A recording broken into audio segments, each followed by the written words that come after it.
previous lectures, we saw how we apply the concept of angular momentum to solve rigid body problems, and we mainly focused on conservation of angular momentum for bodies moving about a fixed axis. In this lecture, we are going to start with the motion when an external torque on a body is applied. For example, let me show you. I will take this scale and hold it on a horizontal position like this and leave it. Take on the horizontal position and leave it. What I would like to know is, when it reaches here, ignoring friction, what is its angular speed? So, the problem that I am solving is, I have a scale like this. It can rotate about this point O, for example, and when we leave it, it drops down like this. And I would like to know what is its angular speed omega when it comes here. I will solve this problem in two ways, show you what a wrong way. So, let the length of the scale be L, so that its center of mass is at L by 2 if it is a uniform scale. Let its mass be m. So, first let me apply energy conservation right away.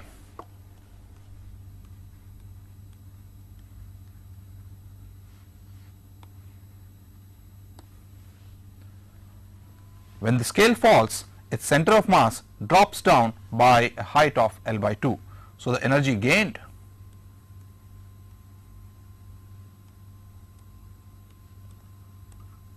should be equal to m g L divided by 2, and all of this energy gets transformed into its kinetic energy, which in this case is the rotational kinetic energy,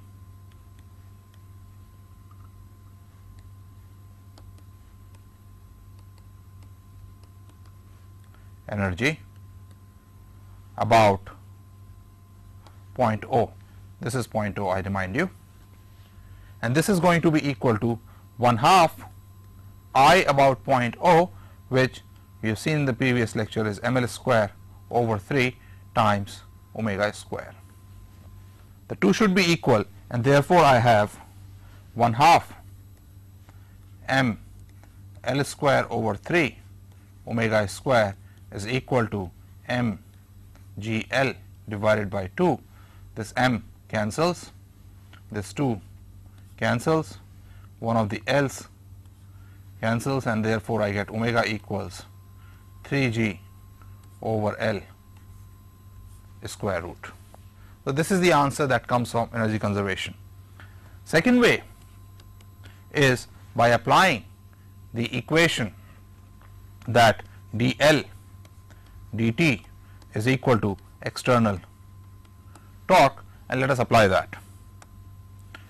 Let the position of the rod be at an angle phi from the horizontal. At that point, all the force acts here mg, and therefore, the torque that is being applied is going to be equal to mg L divided by 2 cosine of phi, because this distance is L over 2 cosine of phi, and this should be equal to dl dt, which is nothing but I about point O d omega dt, and therefore, I should have I, which is the moment of inertia, d omega over dt is equal to mg L divided by 2 cosine of phi.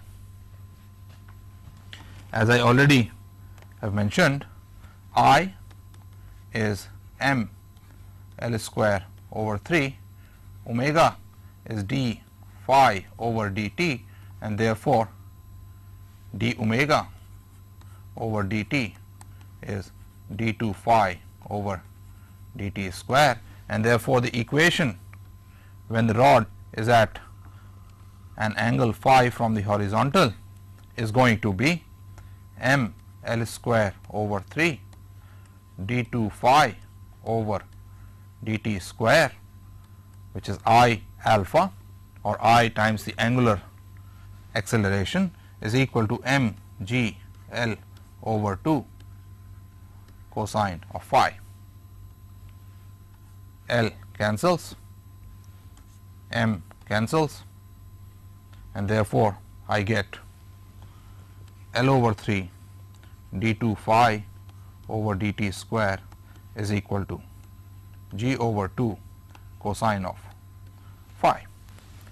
Since the left hand side involves t, we will use an old trick that we have used earlier in deriving energy conservation, and that is to write d2 phi over dt square as d over dt of d phi over dt, which is nothing but d over d phi of d phi over dt times d phi over dt, which can be written as 1/2 of d over d phi of phi dot, which is d phi over dt square, and therefore the earlier equation becomes 1/2 d over d phi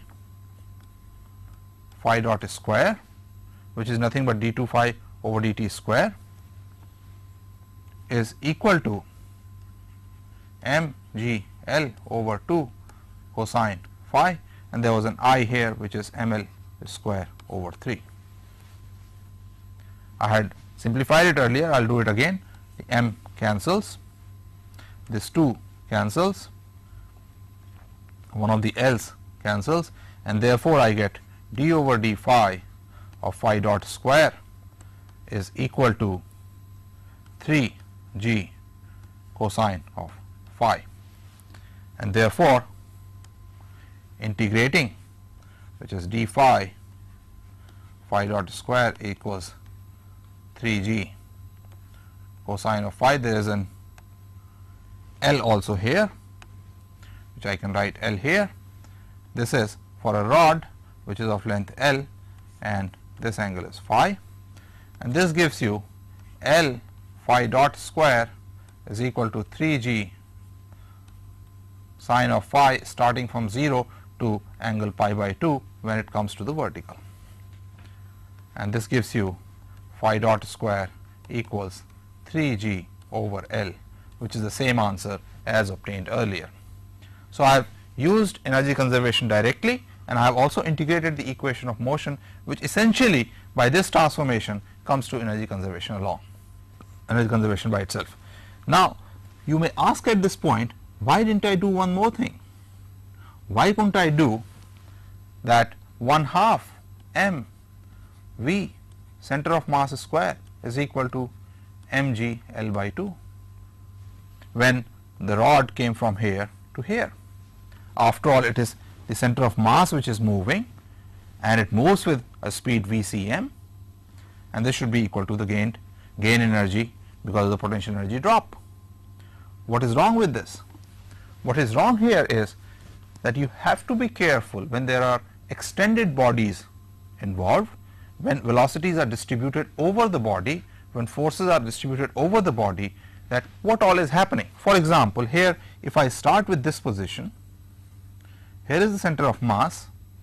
When the rod comes in this position, not only has the center of mass moved, you see with respect to the center of mass, the body has also rotated like this.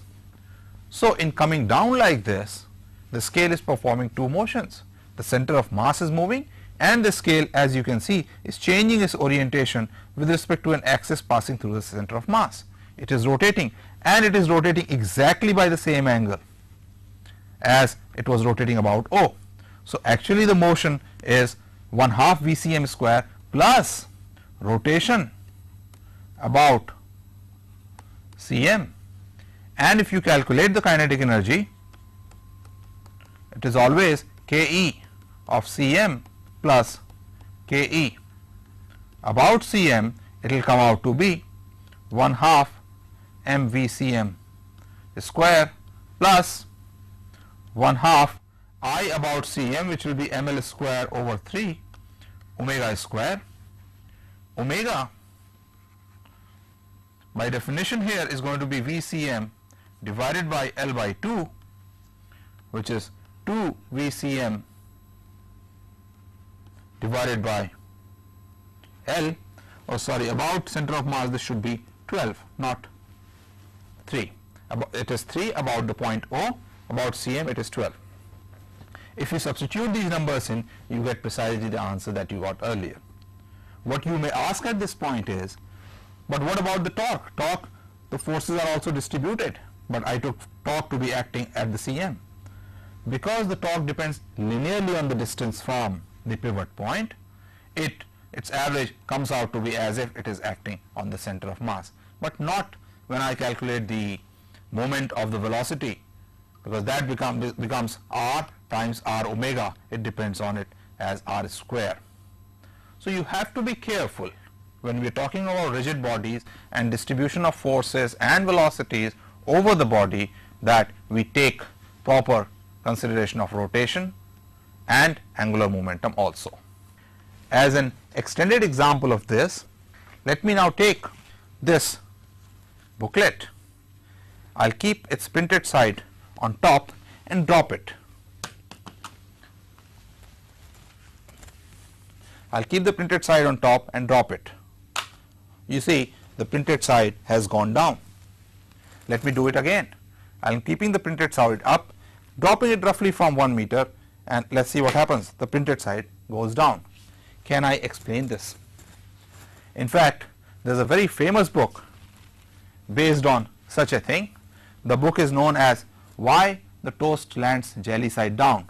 It has been generally observed, if you are applying jam or butter or jelly on your toast, if it drops from your hand, roughly the jelly side always goes down. Let us try to understand this using our rotational dynamics.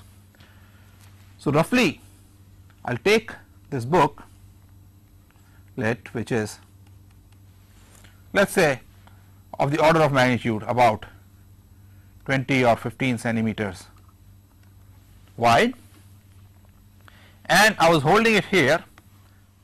What it did was, first it went down like this, it rotated about this point until it reached an angle when it slipped off.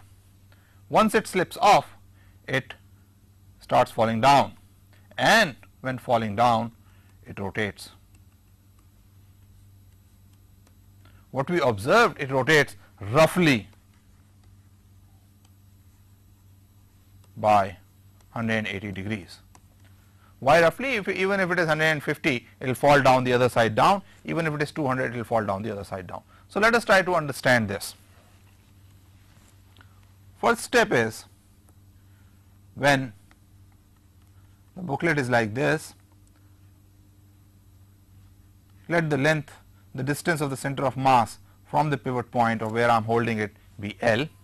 Then it experiences a force mg at the center of mass and a torque mgl, and therefore it should have an angular acceleration which will be I times alpha. Alpha would be equal to mgl divided by I, which is ml square over 3. 1l drops out, m drops out. So the angular acceleration is roughly 3g over L. It covers an angle theta which will be equal to 1/2 alpha tau square, where let me write tau as the time when it slips from the hand.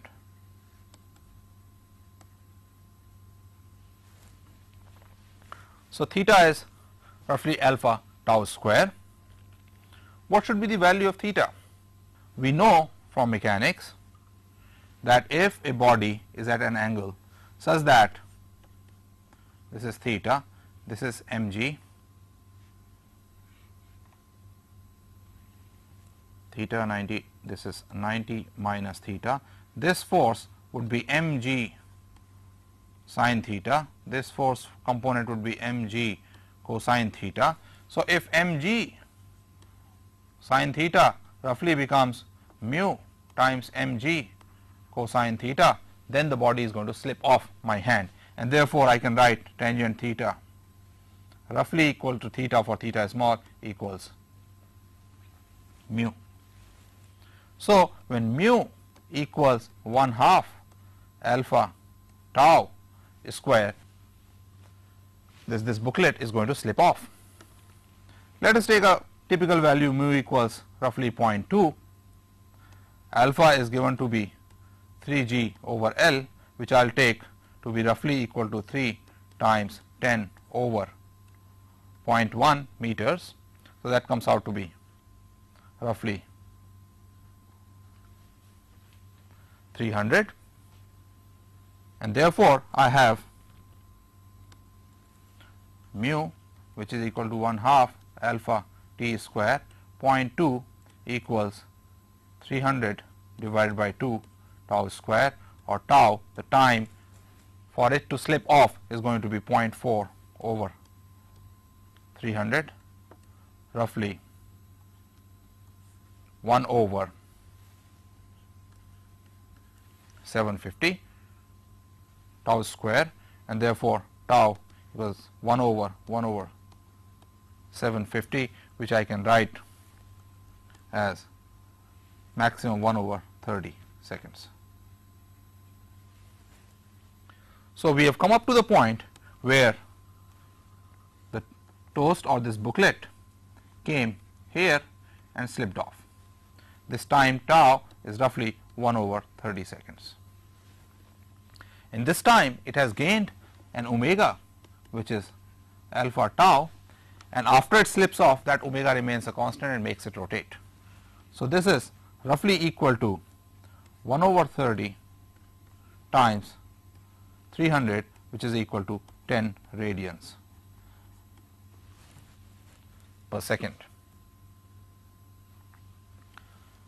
If this dropped by 1 meter, then the time taken for it to drop would be given by 1/2 gt square equals 1, t equals 2 over 10 square root, which is roughly 1 over 2.5 seconds.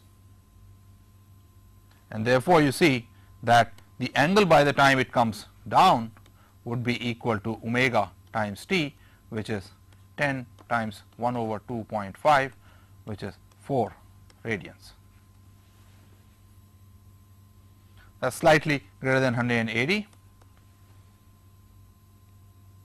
So, that is roughly the angle through which the book rotates, and you see it drops the other way.